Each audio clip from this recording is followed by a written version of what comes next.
இங்க நின்று கொண்டிருக்கும் பகுதி பரவனாறு பகுதி. இங்க பார்த்தாலே இந்த பக்கமும் தண்ணி, அந்த பக்கமும் தண்ணி. அந்த அந்த இந்த எனக்கு வலது பக்கத்துலயும் இந்த பரவனாறு பகுதி தண்ணி தான் வந்துட்டு இருக்குது. ஆனால் அந்த பகுதி டெல்டா, இந்த பகுதி டெல்டா இல்லை. அதுதான் இன்னைக்கு மிகப்பெரிய கோரிக்கை, நம்மளுடைய விவசாயிகளின் கோரிக்கை. ஏன்னா எப்பொழுது ஒரு பகுதியை டெல்டாவா நம்ம அறிவிக்கிறோமோ அந்த பகுதியில பெரிய முன்னேற்றமான திட்டம் கொடுக்குறேன், டெவலப்மெண்ட் கொடுக்குறேன், வளர்ச்சி திட்டம் கொடுக்குறேன்னு எந்த ஒரு விஷயத்திலையும் கை வைக்க முடியாது. அந்த பகுதியை விவசாய நிலங்களாக அது பாதுகாக்கப்படும். அதனால்தான் எந்த பகுதியாக இருந்தாலும் டெல்டா பகுதியாக அறிவிங்கன்னு அந்த விவசாயிகள் கோரிக்கை வைக்கிறாங்க. இது கண்டிப்பாக இந்த பரவனாறு பகுதிக்கு வைக்கக்கூடிய கோரிக்கை நியாயமான கோரிக்கை. ஏன்னா இதுதான் கடைமடை பகுதி. இதற்கப்புறம் ஒன்றும் இல்லை. இந்த பகுதியில் எத்தனையோ கிராமங்களில் விவசாயம் நடந்து கொண்டிருக்கிறது. கிட்டத்தட்ட 30 கிராமம்னு சொல்றாங்க. ஒரு கிராமத்திலே எத்தனை குடும்பம் இருக்கும் பாருங்க. ஒரு 100 குடும்பம்னா கூட ஒரு 3000-5000 குடும்பங்கள் இந்த விவசாயம் செய்து கொண்டிருக்காங்க. ஏக்கர் கணக்கில் பயிர் நடந்து கொண்டிருக்கிறது. ஆனா எப்ப என்எல்சி ஆரம்பிச்சாங்களோ அப்ப ஆரம்பிச்சது பிரச்சனை.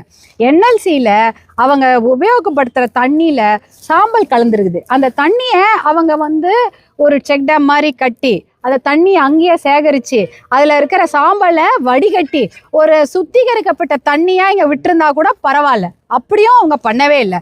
அவ்வளோ தண்ணியும் சாம்பலோடையே அந்த தண்ணியை வருடக்கணக்காக இந்த பரவனாறு ஏரியில இவங்க கலந்து விட்டுருக்குறாங்களே, இதெல்லாம் மனசாட்சி எப்படி சொல்றதுன்னே தெரியல. அப்ப சாம்பல் தண்ணியோடையே தான் இந்த விவசாயம் பண்ணிட்டு வர்றாங்க. கிட்டத்தட்ட வருடக்கணக்காக படிஞ்சு முக்கா அடி, ஒரு அடிக்குன்னா ஒரு முக்கா அடிக்கு அவங்க வெறும் சாம்பலாதான் இருக்குது. அதுல காலை வச்சா கழுவ கூட முடியாதான். தண்ணி வச்சு அப்படியே சேரா இருக்கும். தண்ணி வச்சு கழுவினாலும் போவாது, பெயிண்ட் மாதிரி ஒட்டிக்கொன்றாங்க. அப்ப அங்க விளையக்கூடிய அரிசியோ பருப்பு இந்த நெல்லெல்லாம் இருக்குது இல்லையா, அது எவ்வளோ அந்த சகதியில மாட்டிக்கொண்டு அதனால ஒரு பெரிய பிரச்சனைகள் ஏற்படும். நல்ல விவசாயம் எத்தனை போகம் விளையுதோ அது எத்தனை போகம் விளைஞ்சாலும் அது முழுசாக அந்த விவசாய நெல் நம்மள பயன்பாட்டுக்கு வருமா, இல்லைனாலும் அந்த அதாவது எப்படி சொல்றது, அந்த மகசூல் என்பது குறைந்து விடும். கண்டிப்பாக அவங்களால பண்ண முடியாது, நிறைய பண்ண முடியாது. ஏன்னா சாம்பல் படிந்த நீர்ல அவங்க பயிர் பண்ணணும்னா அது மிகப்பெரிய சவாலான விஷயம். சுத்திகரிக்கப்படணும். இந்த ஏரியா எங்களுக்கு தூர்வாரி கொடுங்க. அவங்க என்ன சொல்றாங்க, எங்களுக்கு இந்த ஏரியா, அந்த பரவனாறு ஏரியா தூர்வாரியாவது கொடுங்க. நீங்க தூர்வாரத்துக்கு டெண்டர் விட்டாங்க. அது கிட்டத்தட்ட 16 கோடி கிட்ட அரசாங்கத்துல கிட்டத்தட்ட டெண்டர் விட்டுருக்காங்க தூர் வாருவதற்கு மட்டும். அதுவும் அந்த சமயம் பண்ணப்படலை. இப்போ அதை தனியாருக்கு டெண்டர் விட்டதா சொல்லியிருக்கிறாங்க. தனியார் டெண்டர் விட்டுருக்குறாங்க. அவங்களும் எப்படி எடுக்கிறாங்கன்னா, கொஞ்சம் நடுவுல கொஞ்சம் இடத்த தூர் வர்றாங்க, அந்த பக்கம் தூர் வர்றாங்க. அப்ப விட்டா நீங்க தூர் வாரினீங்கன்னா தண்ணி எப்படி வரும் சொல்லுங்க?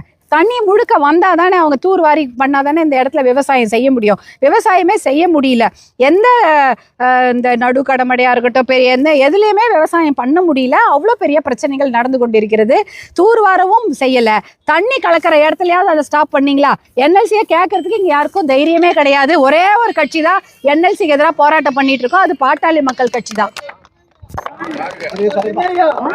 கூட்டு போடும் போராட்டமா இருக்கட்டும், இல்லைன்னா வஜ்ர வாகனத்தையே எதிர்த்து நின்று போராட்டம் பண்ணி அவ்வளோ பேர் அன்னைக்கு கைதானாங்க. எதுக்கு? விவசாய நிலங்களை கையெடுக்காதீங்க, ஏற்கனவே பயிர் பண்ணிட்டு இருக்கிற இடத்த போய் கையில் எடுத்தாங்க. அதனால அவ்வளோ பெரிய போராட்டத்தையும் பண்ணி எதுக்காக? என்எல்சி கொஞ்சம் நிர்வாகம் கொஞ்சமாவது ஒரு பிரேக் போடுவாங்கன்னு தான். அதனாலதான் கொஞ்சம் சில இடத்துல ஒரு ரிலீஃப் கிடைச்சிருக்குது. அதே போல இந்த பரவனாறு ஏரியில இங்க பாத்தீங்கன்னா இன்னைக்கு என்னமோ மழை தண்ணியோட கலந்து வந்ததுனால கொஞ்சம் மஞ்சள் கலரா இருக்குது. ஆனாலும் அதை மறைக்க முடியல. கீழே நான் பாக்குற இடத்துல அந்த நாணல் பயிர் இருக்கிற இடத்துல எல்லாம் அப்படியே கருப்பா இருக்கு. இந்த தண்ணில என்ன பண்ணுவீங்க? ஆடு மாடு குடிக்க முடியாது, விவசாயம் பண்ண முடியாது, நம்மளாலேயும் குடிநீரா குடிக்க முடியாது. எதுக்குமே பிரயோஜனப்படாம ஒரு ஏரியா பாழாக்குறதுல என்ன ஒரு நியாயம் இருக்குது? இதெல்லாம் இந்த ஏரியெல்லாம் பாதுகாக்கப்பட வேண்டும். இதுக்காக தான் நம்ம என்ன சொல்றோம், ஒரு நீர்வளத்துறைக்கு அதுக்காகவே ஒரு பட்ஜெட் போடணும், அமைச்சர்கள் போடணும். விவசாய அமைச்சர் ஒருத்தர் 10 3 பேர் போடுங்கன்னு சொல்றோம். எதுக்கு? இந்த நீர்வளங்களை பாதுகாக்க வேண்டும் என்பதற்காக தான் இவ்வளவு பெரிய விஷயங்கள் சொல்றோம். ஆனா இருக்கிற அமைச்சர்களும் அதை நீரை பத்தி கவலையே படுறதில்லை. இந்த பாதுகாக்கப்பட்ட வேளாண் மண்டலமா, அதாவது டெல்டா பகுதியாக அறிவிக்க வேண்டும் என்பது நீண்ட நாள் கோரிக்கை, விவசாயிகளோட கோரிக்கை. அந்த கோரிக்கையை இன்னைக்கு நாங்க திருப்பி பசுமை தாயகம் மூலமாகவும் பாட்டாளி மக்கள் கட்சி மூலமாகவும் எங்களுடைய சகோதரர்கள்லாம் சேர்ந்து இன்னைக்கு நாங்க இந்த ஏரியா பார்வையிட்டு இருக்கிறோம். ஏன்னா கண்டிப்பாக இதை செய்யலைன்னா பாவம், இதுக்கு மேல விவசாயம் எல்லாம் பண்ண முடியாது. ஒண்ணு தூர்வாருங்க, பாதுகாக்கப்பட்ட ஏதாவது இதை வந்து டெல்டா மாவட்டமாக கண்டிப்பாக அறிவிக்க வேண்டும். ஏன்னா ஒன்றும் புதுசு கிடையாது. இப்போதானே கடந்த வாரம் வந்து ஸ்ரீமுஷ்ணத்தை நீங்க அறிவிச்சிருக்கீங்க. இதுவும் குறிஞ்சிப்பாடி அதுல தான் வருது. இதுவும் வந்து டெல்டா தான், இது கடைமடை இதுல வருது. அப்ப கண்டிப்பாக நீங்க அறிவிச்சீங்கன்னா இந்த இடத்த வந்து பாதுகாக்கப்படும். விவசாயிகளுடைய குறைய கண்டிப்பாக நீங்க தீர்க்க வேண்டும் என்று நான் வந்து பாசத்தோடு கேட்டுக்கொள்கின்றேன். நன்றி.